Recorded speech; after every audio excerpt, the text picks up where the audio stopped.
बिस्मिल्लाहिर्रहमानिर्रहीम। अस्सलाम वालेकुम। अल्लाहुम्मा सल्ली अला मुहम्मदिन व आलिहि व बारिक वसल्लम। कैसे हैं आप सब लोग? अल्लाह ताला आप सबको ठीक ठाक रखे, हंसता बसता मुस्कुराता रखे।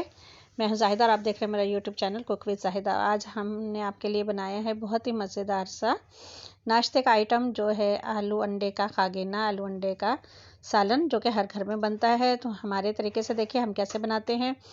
तो चलिए शुरू करते हैं अल्लाह का नाम लेकर। बिस्मिल्लाहिर्रहमानिर्रहीम। हमने पैन में लिया है हाफ़ कप ऑयल या घी, जो भी आप इस्तेमाल करते हैं, जो भी आप पसंद करते हैं, आप उसी हिसाब से घी ले लीजिए, तेल ले लीजिए। उसमें हमने लिए हैं आधा किलो आलू। आलू को हमने अच्छी तरह से धो लिया। धोने के बाद उसको हमने अच्छे से उसको हमने काट लिया, क्यूब में काट लिया है। काट के हम सबसे पहले हमने ज़ीरा डालेंगे 1 टीस्पून, ताकि अच्छा सा फ्लेवर आ जाए हमारा। उसके बाद हम आलू डाल देंगे, जो हमने आधा किलो आलू लेके उसको क्यूब में कट किया हुआ था, वो आलू डाल देंगे। आलू को हम 2 से 3 मिनट अच्छे से हिलाएंगे उसी ऑयल में। पानी नहीं डालेंगे, ताकि उसका जायका बिल्कुल, पानी लगने से एक अलग जायका हो जाता है। हम इसी में बनाएंगे तो जायका बहुत मज़े का रहेगा। तो हम ये आलू को अच्छे से हिलाने के बाद हम 2 से 3 मिनट जब हम इसको प्रोसेस कर लेंगे, तो हम देन इसमें डालेंगे प्याज हम डालेंगे 3 अदद इसमें, आधा किलो आलू में। क्योंकि आलू को हमने गलाना है थोड़ा सा, आलू थोड़ा सा टाइम लेते हैं, टाइम टेकिंग होते हैं, तो हम इसमें तो इसलिए हमने थोड़ा सा इसमें आलू पहले डाले। और प्याज को हमने ज़्यादा ब्राउन नहीं करना, हमने प्याज को ट्रांसपेरेंट करना है। और प्याज के साथ हमने लिए थी 2 अदद बड़ी वाली हरी मिर्च, जो कि बहुत ज़्यादा तेज़ नहीं होती, तो हमने वो साथ ही काट के आलू और उसके साथ हमने प्याज डाल दी है। अब हम थोड़ी देर के लिए प्याज और आलू को अच्छे से मिक्स करके छोड़ देंगे। अगर आपको ज़रूरत है तो आप इसमें थोड़ा सा छींटा पानी का लगा सकते हैं।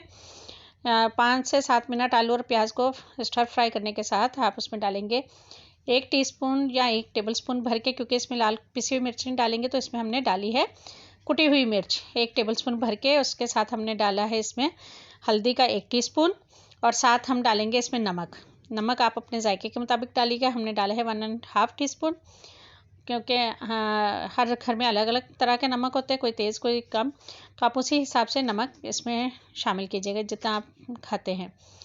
तो हाँ, उसको डाल के हमने अच्छे से उसको मिक्स कर लिया है। इसमें भी हम पानी नहीं डालेंगे ज़्यादा। इसमें अगर आपको ज़रूरत है तो पानी का छींटा लगाइएगा, लेकिन पानी जब आप देखें आलू अच्छे से गल गए हैं और प्याज हमारे अच्छे से ट्रांसपेरेंट होके घुल मिल गए हैं आलू के साथ, तो हम इसमें डालेंगे अंडे 3 अदद। अंडे डाल के थोड़ी देर हम इसको छोड़ देंगे, ताकि अंडे थोड़े से बन जाएं। इसके पार्टिकल बड़े बड़े हमें चाहिए, हम बहुत, ये हम उसी वक्त हिलाएंगे तो बिल्कुल हलवा बन जाएंगे। तो थोड़ी देर छोड़ दें आप, उसके बाद आप इसको हिलाएं अच्छे से। तो ये देखें माशाल्लाह से ये आलू भी गल गए हैं हमारे, और हमारे प्याज भी देखें मिक्स हो गए, प्याज हमारा कच्चा नहीं रहा, सारी चीज़ें हम मिक्स हो गई अच्छे से। अंडे भी पक गए हमारे। इसमें हमने डाला थोड़ा सा हरा धनिया एंड में, और हमारे माशाल्लाह से ये तैयार हो गए हैं आलू अंडे का सालन। पराठों के साथ बहुत मज़े का लगेगा नाश्ते में, ख़ास तौर पे संडे को छुट्टी वाले दिन फैमिली वालों के लिए बनाइए, साथ वर्की पराठे बनाइए, बहुत मज़े के लगेंगे। किसी दिन इंशाल्लाह आपके साथ वर्की पराठों की रेसिपी भी शेयर करेंगे। आज हमने आपके लिए सर्व किया है इसके साथ लच्छा पराठा। तो अगर आपकी फरमाइश होगी तो हम आपको इंशाल्लाह ताला वो भी बनाना सिखाएंगे। तो ये हमारा सालन बन के रेडी हो गया है। ये देखिए माशाल्लाह कितनी अच्छी लुक आ रही है। अगर इसमें हमने पानी का इस्तेमाल नहीं किया तो इसका जायका बहुत ही मज़े का बनेगा।